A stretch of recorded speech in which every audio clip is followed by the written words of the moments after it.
Queen Victoria decided to sell the Royal Pavilion, and as a result of that, Queen Victoria and Prince Albert, who admired this building and admired the rooms here, in particular this room, the banqueting room and the music room, removed virtually everything from this building and reinstated it inside Buckingham Palace. The decision to restore it as a royal palace did not happen until the 1930s. Since about 1952, every year the rooms have been improved in one way or another. But this was an extremely compromised room because so much had been removed. David Beevers approached me and said that they were thinking about restoring the saloon, and the particular aspect that he wanted me to be involved with was the fabric. Although they had spent a long time trying to find the original design, they had failed.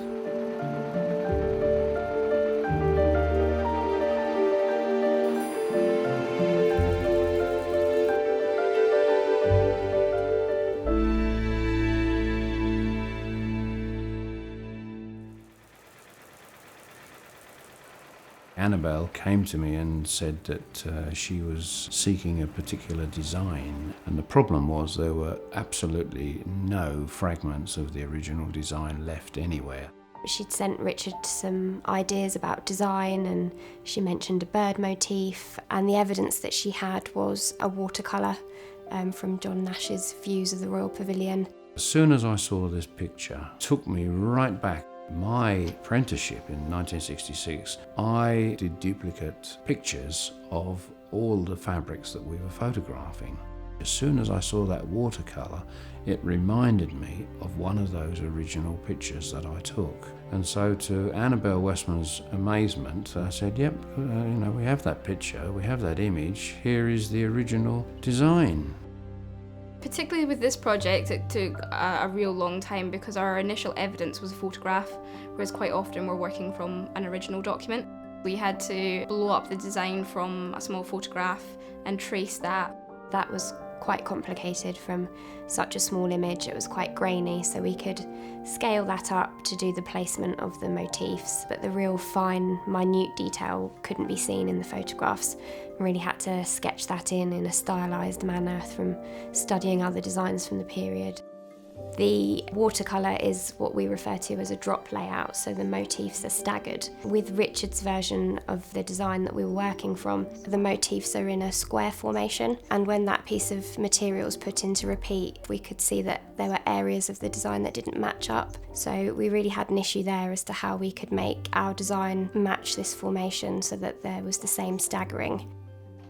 We had a reference of geranium that Pugin recorded in the Palace of Westminster. However, Annabel felt that it wasn't quite the right red for Pugin's portrayal of it. This was much more of a crimson. Well, we had already woven a crimson for the restoration of Windsor Castle. So we were beginning to home in on the right colour, but we still hadn't really got any concrete evidence. Then the most amazing coincidence was that we had a trip out to the Victoria and Albert Museum. And as we do, we just always go and look through the bookshop, and Richard found Selling Silks by Leslie Miller.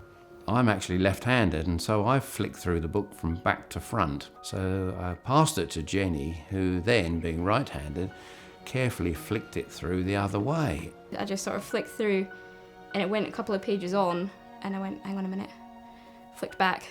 There it is, there's Brighton Pavilion. That is the colour that we've been looking for. So we quickly got in touch with Annabel and told her that we'd found a reference, and disbelievingly she said, well, where is this reference? We said, well, it's actually in the Victoria and Albert Museum's collection. A friend of mine had written the book, and I was able to get access to the original copy, and lo and behold, there was our fabric. It meant that we could really see that protected sample in all its glory. And at this point in time, we'd managed to do enough development to take a copy of our original design with us, which we'd woven up in black and white, and we were able to lay these against each other and really make direct comparisons. The V&A sample revealed to us that rather than the ferns being split across the two edges of the fabric, Actually, the start point was different, so there was satin at either edge and the ferns were a whole piece running off centre of the cloth, and that meant that we could also change the start point of our design, and it eradicated the problem that we had with trying to line the pots up. It's the joining of the fabric in the upholstery that creates the drop in the motifs. But this threw up a new area of decision making for us. We had to make sure that the rosettes fitted with the main motifs as well as fitted with one another. This was because once you put the design into repeat, it would really draw the eye once it was on the wall if you didn't have those true mathematical angles in the fabric. So there was a lot of working out exactly where those rosettes needed to be plotted to achieve that once the fabric was hung.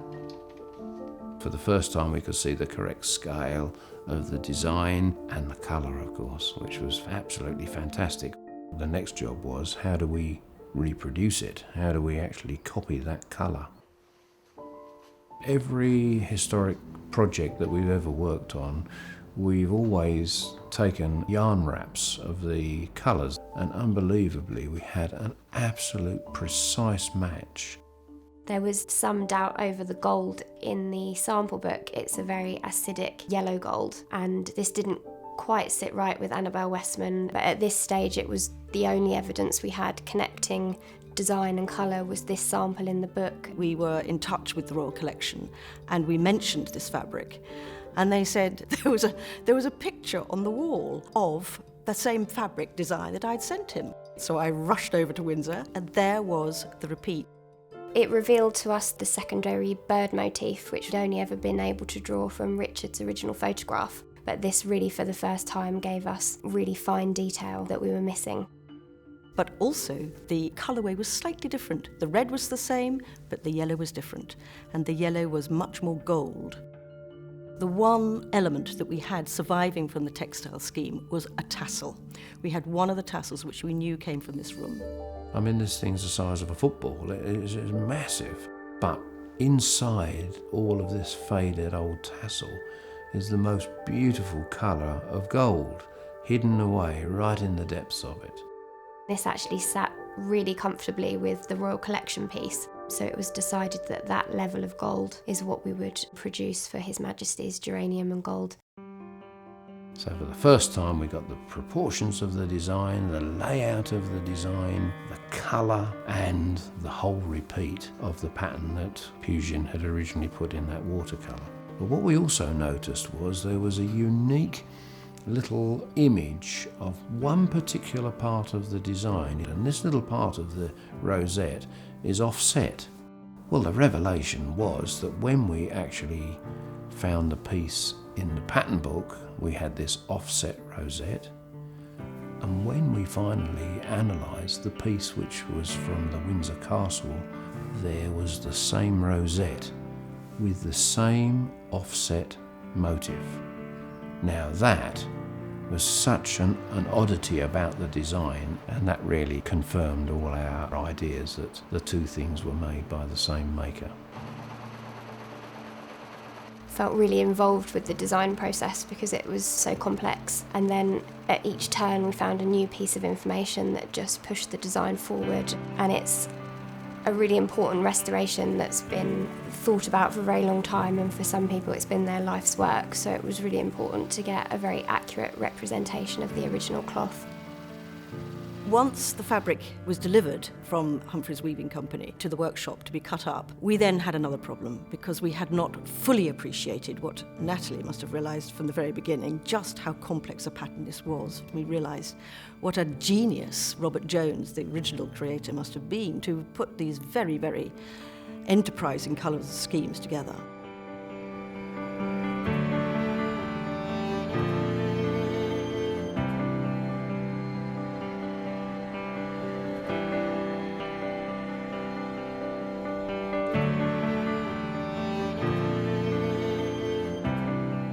No one has seen the room look anything like this since at least 1847.